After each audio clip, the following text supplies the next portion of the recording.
Relics, a modern-day fairy tale, a short horror story by Michael van der Voort.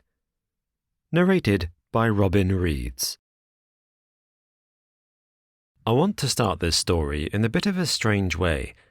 I want to start where most stories end, or at least where most fairy tales end. So, before I get too deep into what happened, I want to tell you that Elaine and I did ride off into the sunset, and we did live happily ever after. Or at least we have, in the years since she told me. I think it's important for you to hear that. For you to know that, for us at least, for Elaine, there was a happy ending. After all the darkness. Most fairy tales begin with "once upon a time." In the case of our fairy tale, I know that time to the minute. I first met Elaine at precisely 12 p.m. on the 18th of December, 2018. By 12:30 p.m., I was madly and hopelessly in love with her. It wasn't hard to do. Elaine is the sort of person who simply attracts affection to her, though, unfortunately, as I was to learn, her past makes it very difficult for her to accept it. For Elaine had a very strange and, in my view, frankly terrifying upbringing. But before we get to that, back to my own love story. You may be wondering how I can be so specific when pinning down the date and time that we first met. Well, that's simple. I know it was the 18th of December because that also happens to be my birthday. I know it was 12 p.m. because that was the exact moment, almost to the second, that Elaine spilt her scalding hot coffee all over my brand new shirt. Despite the fact that she had wandered into the Grand Café that morning, she had somehow managed to survive the first 3 months of university as the only person in the city who hadn't actually heard of the place, or, more pertinently, of the reason why it was so famous. For, aside from being the go-to place for posing hipsters and wannabe bohemians in the city, the Grand was also famous for the feature that gave the place its name. Specifically, the enormous grandfather clock that stood against the back wall, and which, depending who you talked to, was apparently between 70 and 150 years old. Whilst its age may have been up for debate, what was certainly not was its volume, as every hour on the hour it chimed so loudly that you could feel the vibrations in the square, another student haunt 2 doors down. Whilst anyone who has been to the Grand before or had even heard of the place would have been prepared for the chimes, Elaine clearly wasn't. As the oversized clock chimed, she very nearly jumped out of her skin, screaming loudly and throwing the café mocha she had just purchased all over the nearest bystander. As it happened, that bystander was actually a by-sitter who up until that point had been happily perched on a nearby stool, minding his own business and reading some drab academic paper written by an equally drab academic professor. Once the piping hot coffee landed on his back, however, he was persuaded to look away from his studies and join Elaine in a round of screaming. "Jesus Christ!" I remember saying, leaping from the stool and trying to claw at the back of my shirt like I was doing some kind of new dance craze. After a few seconds of pain, during which I managed to put together a fairly accurate picture of what had happened, I caught sight of Elaine. She was small, had bright ginger hair cut into a bob with a fringe, and looked as if she were wishing with every fibre of her being for the ground to open up and swallow her. I don't think I had ever seen a look of such absolute mortified embarrassment on a person's face, and certainly haven't since. Despite the fact that the scald was stinging quite a lot, and the fact that my new shirt was going to take quite a lot of cleaning, my first instinct was not to get angry or to throw out an accusation, but to protect her.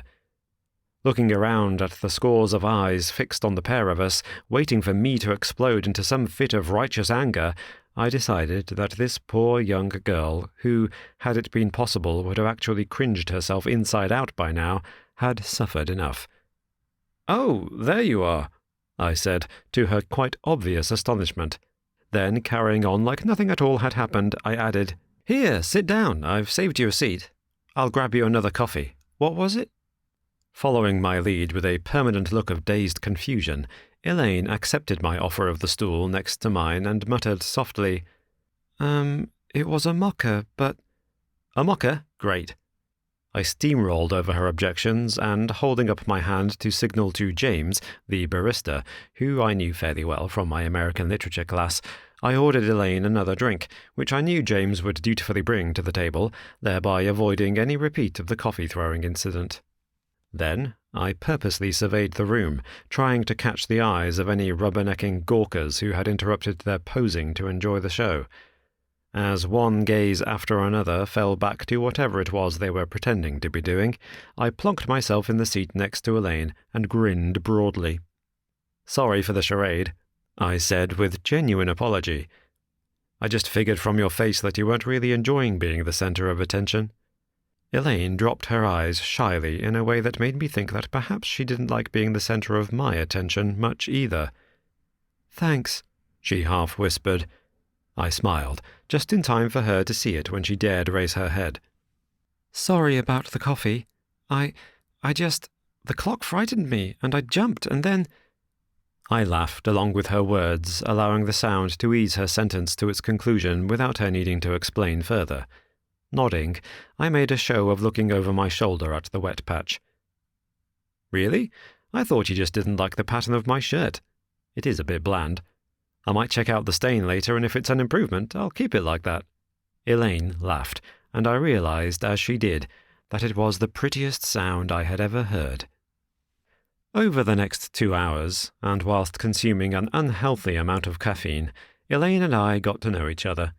Eventually, she apologized and said that she needed to go in order to not be late for class, and I clumsily asked her if I could see her again, and whether she would be willing to give me her number. The answer was the one I wanted, but it took a long time coming.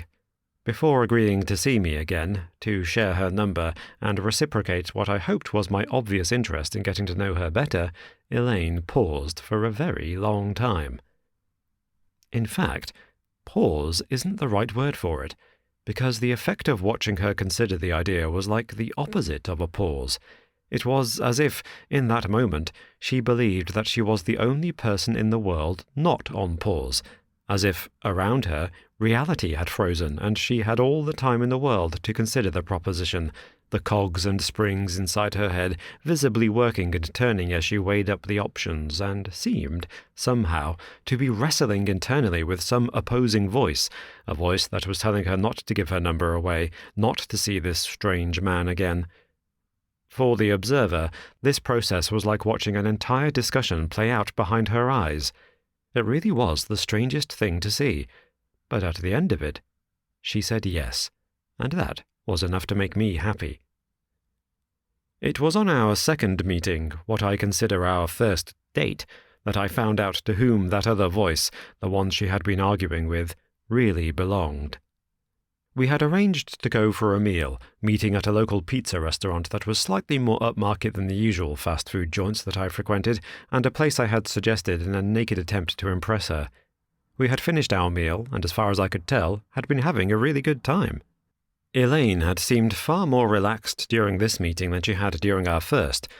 She would still look away shyly any time I tried to pay her a compliment, and was undoubtedly a little more reserved than me, but she asked a lot more questions and laughed along with genuine amusement at my jokey answers. It was as we were leaving the restaurant that the strange thing happened. She had collected her coat and turned into the light when I noticed an eyelash on her cheek. In my household, we had always, half seriously, wished on eyelashes. If you should see one on another person's face or find one of your own fallen out, you would take it gently onto your fingertip, make a wish, and then blow it off to carry it into the great blue yonder and convey your wish to whoever or whatever might be listening and able to grant it.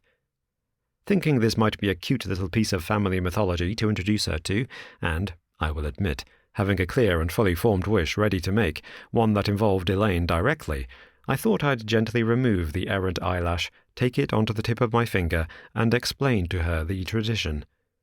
I leaned forward and ever so gently lifted the tiny, curled hair from her cheek. As I did, however, Elaine recoiled as if I had pressed a piece of red-hot metal to her cheek. To say that she flinched at the gesture would be quite an understatement. She drew back in what, to anyone watching, looked like a motion of abject horror, before reversing direction and just as quickly snapping forwards her hand like a rattlesnake strike and gripping my wrist. With the other hand, she plucked the eyelash from my finger and then, as if coming to consciousness, catching sight of herself and realizing what she had done, again stepped back. There was a pause. A moment like stunned realization where Elaine simply stood, wide-eyed and silent, looking around her, confused at the other patrons and staff who were watching her, then turned to stare directly at me. In a single motion, she then pressed her eyelash to her chest protectively, turned, and ran. I hurried out into the street after her, worried that I had inadvertently offended or upset her in some way. I called after her, but she sprinted clumsily away, almost slipping once or twice in the snow, and I thought it best not to chase her in case she fell. So, instead, I just stood there, hurt and confused, watching as her blood-red jacket and trails of copper-coloured hair shrank into the stark monochrome of the falling snow and the hazy darkness of the night. I didn't hear from Elaine for a week after that, and, despite my flurry of phone calls and text messages, received no reply. Usually I would have taken this as a simple rejection, finding the idea of pursuing a woman who clearly isn't interested not only slightly creepy, but actually a little bit deviant. When dates had ended badly in the past, or a girl had simply stopped replying, I had inquired as to why and whether they still wanted to see me. If no answer came, I let the matter drop. With Elaine it was hard to be so detached, and, though all my modern gentleman sensibilities told me not to chase her if she didn't want to speak, there was another part of me, another instinct, that told me this wasn't the case. She had been interested. There had been a spark there, some unspoken electricity, beyond the jokes and the conversation that passed between us. That was real. Something had happened to end that date early. Something about the way I took that eyelash that made something snap inside her. Something, I believed, that I could apologize for and perhaps get a second chance. I had to try. For, since the moment we had met, I had been unable to get Elaine out of my mind. When the silence continued into a second week, however, I made a decision. It was unfair to keep bombarding someone who clearly wasn't interested, and with what was a somewhat painful dose of resignation, I resolved not to try again.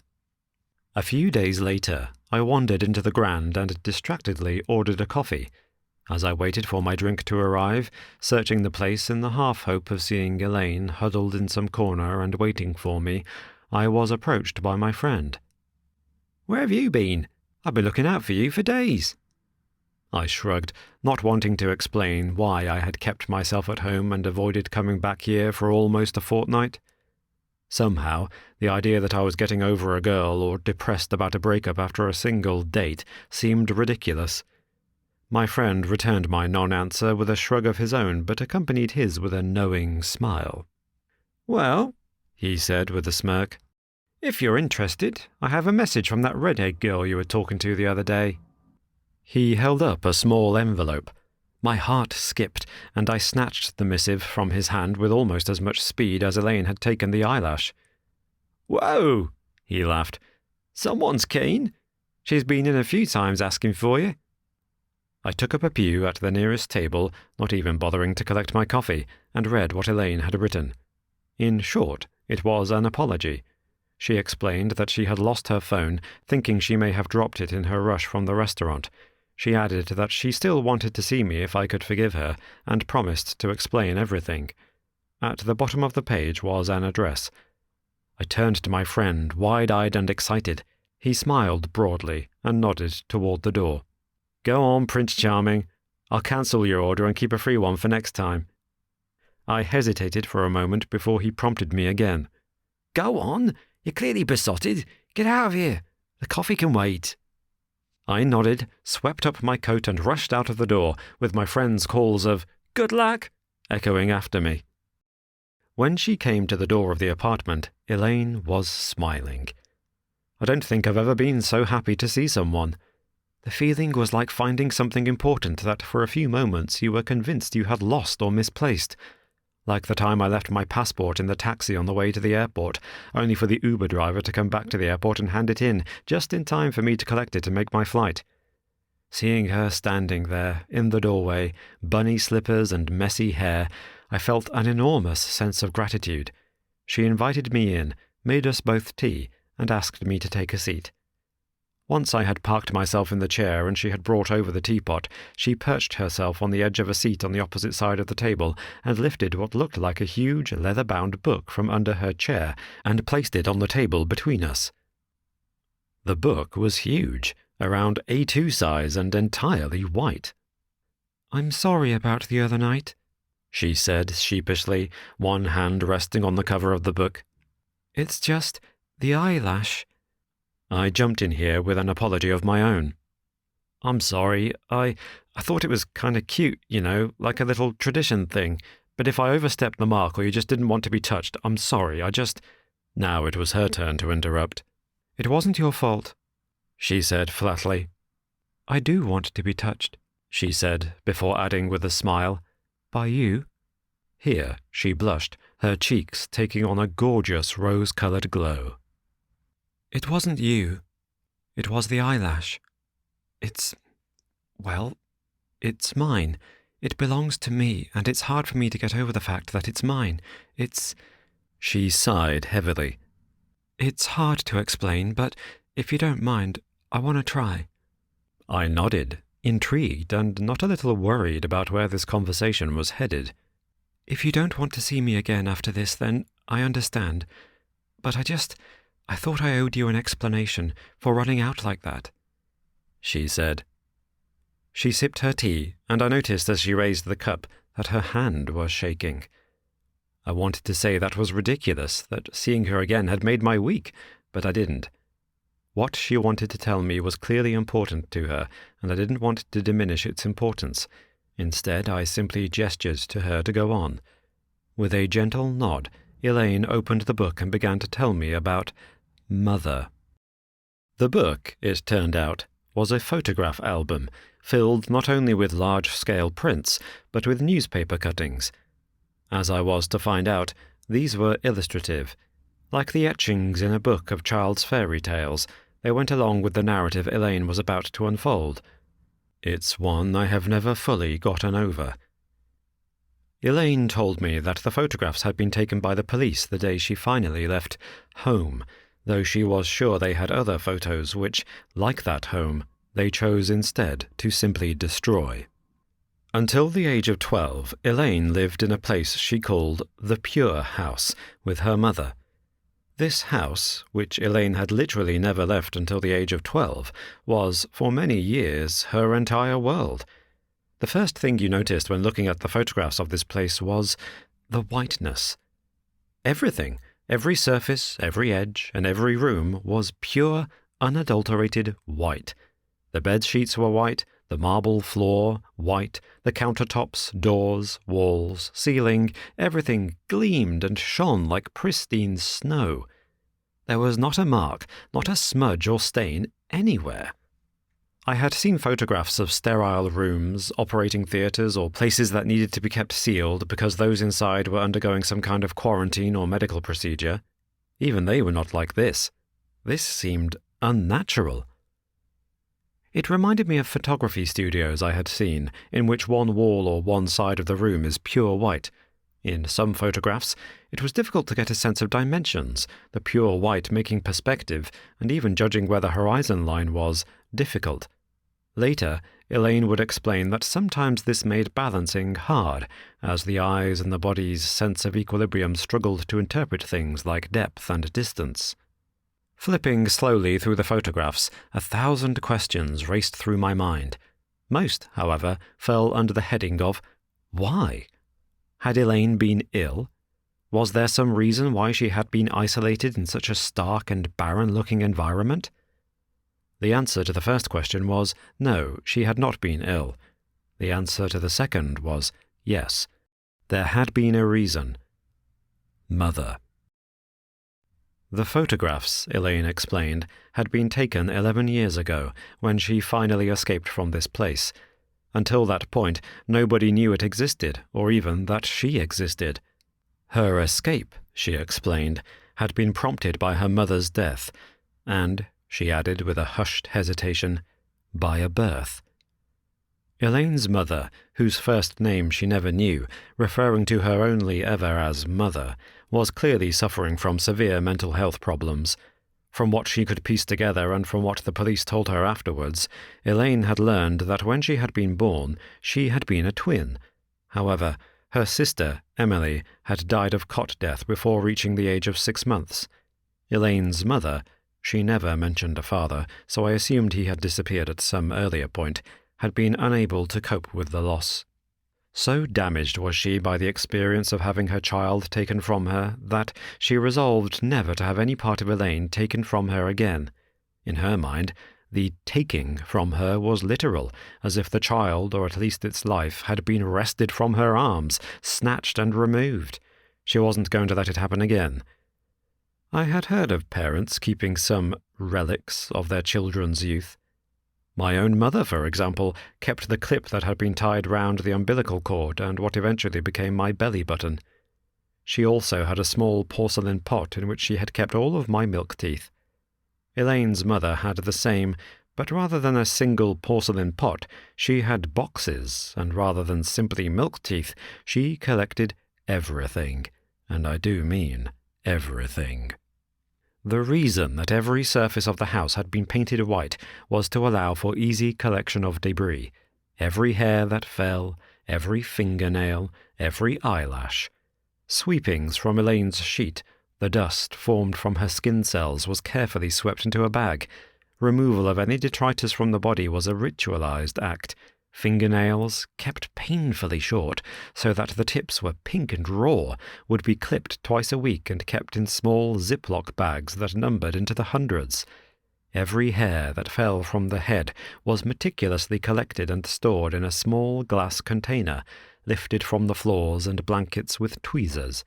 Her mother, she said, often followed behind her with a dustpan and a small brush, ready to sweep up anything that might fall.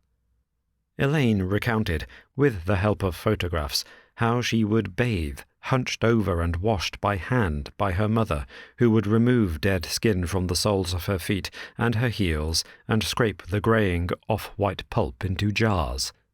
Her bath water, never more than 4 inches and freezing cold to avoid losing too much skin or hair, would be sieved and strained so that the purplish gelatinous scum that collected on the surface could be siphoned off into cups and eventually pressed into small greyish-blue discs, like hamburgers, that would dry and then be stored in Tupperware boxes.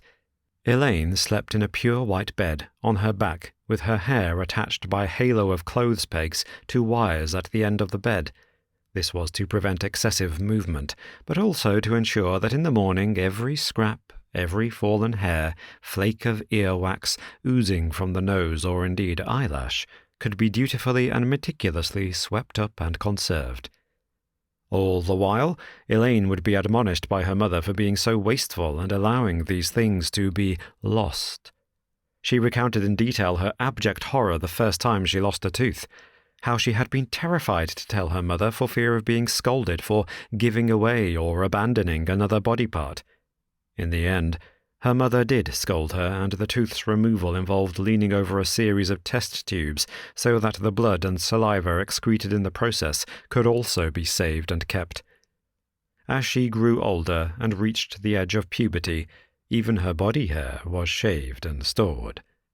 I listened to this story of decade-long abuse in horror. Considering that she had been subjected to such regimented torment, it was surprising that Elaine had emerged as balanced as she had. Her reaction to the eyelash was an instinctive reflex, an instinctive urge to keep what was hers and retain it, a reflex she was trying, with the help of a therapist, to overcome. This, however, was not the end of the story. Before explaining how she had eventually escaped this whitewashed prison, Elaine seemed to veer off course with the narrative, meandering into some strange cul-de-sac about Estonian folklore. It turned out to be an important one. She explained that in Estonia, where her mother was originally from, there is a belief in a creature or entity called a krat. She detailed how her mother would talk about this creature every night, repeating the phrase, "The krat is coming soon," over and over under her breath, like some mantra or chant. To refer to the krat as a creature is perhaps being too generous. The idea behind the legend is that an individual can bring to life inanimate objects that assemble themselves into a form in order to make a body. In most variants on the tale, this is farming equipment, and indeed if you look up krat on Google, you will be met with images of a strangely assembled humanoid shape made of rakes, scythes, and other farming equipment that have somehow arranged themselves into an upright skeleton of sorts and begun to walk. Sometimes the krat was made up of wheat stalks, sticks, and dried leaves, or of reams of rusted wire that twisted and knotted together to form a shape, a body for whatever dark entity had been summoned. For make no mistake, the krat was a dark thing. In the old myths, one could summon this thing by offering 3 drops of blood to the devil. Once animated, the krat would become a loyal servant. How this tied into the already horrific story Elaine had unfolded escaped me at first, but eventually she explained her mother's twisted logic. When Elaine first reached adolescence and had her first menstrual cycle, it marked a new chapter in her abuse as this bodily effluvia was also collected.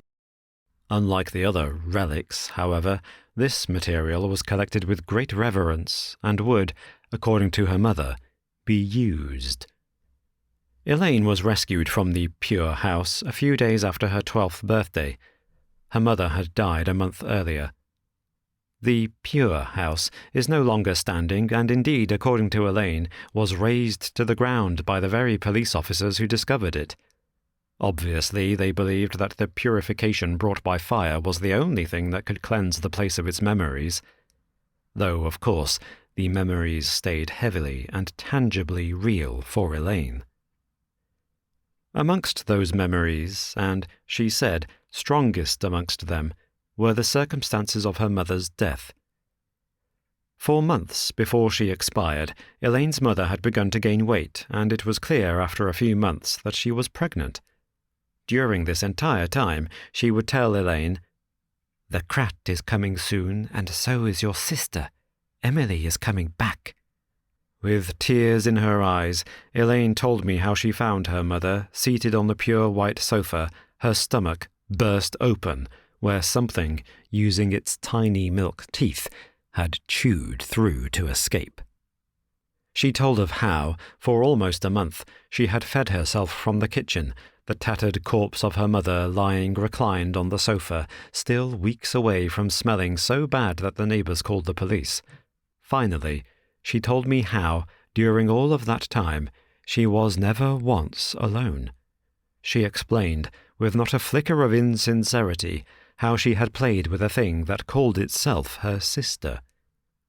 A greyish-brown being, the size of a small toddler, whose skin and body was made up almost entirely of waste. Matted wads of rotten hair, years of skin and nail clippings that formed a twisted skeleton and which smiled at Elaine through several rows of what she now supposed to have been her own milk teeth. This thing, made up of Elaine's leavings, dragged behind it a jet-black placenta, joined by a thick pink umbilical cord like a string of sausages. It never harmed Elaine, but instead simply sat, never more than a few feet from Mother, and played with her, giving Elaine, for a few weeks at least, the experience of having a sister. It never spoke, but at night would sit behind her, twirling her hair, in things like fingers. When Elaine was found, and the police discovered what was hiding in the Pure House, she hadn't wanted to leave. This had been the only home she had ever known. Her mother, the only other human. Perverse as it was, she had accepted the hideous thing that cut itself from her mother's womb as a friend, a sibling, and had been inconsolable when she had watched the house burn, with the thing she referred to as Emily's krat still mewling and screeching inside. She finished her story and waited, seemingly expecting me to bolt for the door. I must admit I was tempted. Not because I didn't believe her, but because I did, and the thought was horrifying. Elaine told me that she had been fostered at age 13 and eventually adopted by the same family. That with counseling and a loving home, she had gone at least some way to forging a normal life, and that now, though they were not biologically linked, she knew what it was like to have a real mother and a real sister. She closed the book and told me that she hoped she would never have to open it again. Telling me, she said, was going to be her final word on the subject.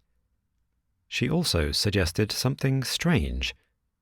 She had heard that as part of my literature course I was taking units in fiction writing and a module on fairy tales. She asked me if I would be prepared to write this story as fiction, to make it into a fairy tale, relegating the crat to the folklore and myth in which it belonged. Just words on the page and stories on the tongue. The crat was made up of things she had left behind. Now she wanted to leave it behind once and for all, and, just as her mother with wishes and relics had made the thing physical, now she wished to rob it of its physicality, to send it back to the page, to trap it, as she put it, in ideas and ink. She had shown me these things because she thought I needed to know. She thought I needed to know because she already knew, or at least hoped, that I would be around for a very long time. Finally, she reached into her pocket and produced a small box, which for a moment I thought might contain a ring, but when opened was revealed to contain, on a small white cushion, the eyelash I had removed from Elaine's cheek. I still have it, and, I am pleased to say, I also still have Elaine. What you have just heard is our fairy tale, and we plan to live happily ever after.